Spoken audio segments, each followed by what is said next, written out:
Hey, it's me, Brian, your one and only, yours truly.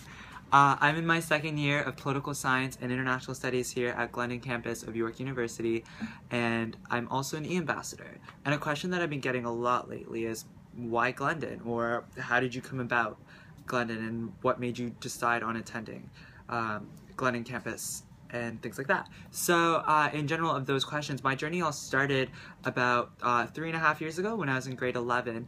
I'm the first person in my family to attend university, and in that time period, it was really nervous and nerve-wracking of having to, figure out what the difference between university and colleges are, what are the programs, what differentiates programs from different institutions, and things like that. And I attended my school's college and university fair, in which I picked up a booklet from every single institution that was represented there, and I attended the Ontario University Fair downtown and all of that, and I researched a lot about the different programs as well as the universities.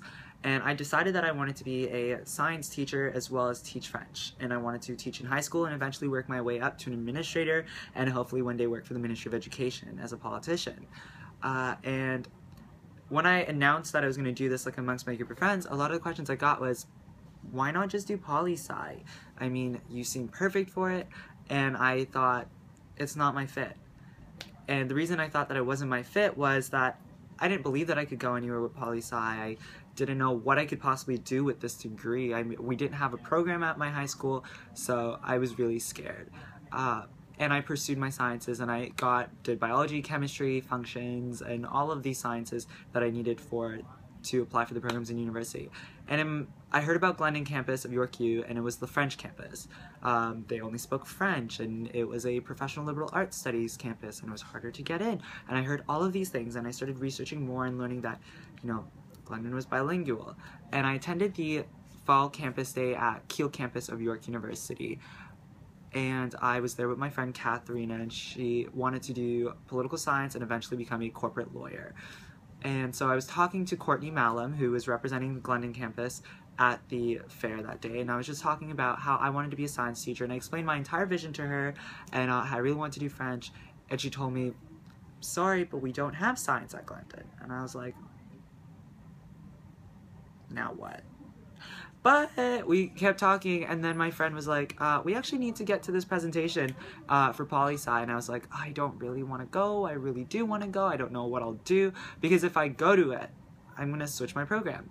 And I ended up attending it, and I listened to the professor speak about the opportunities for diplomacy, of being a politician, of working in the public or the private sectors, and just where a degree in poli-sci could take you. It could go anywhere, and you get to make your degree what you want with it.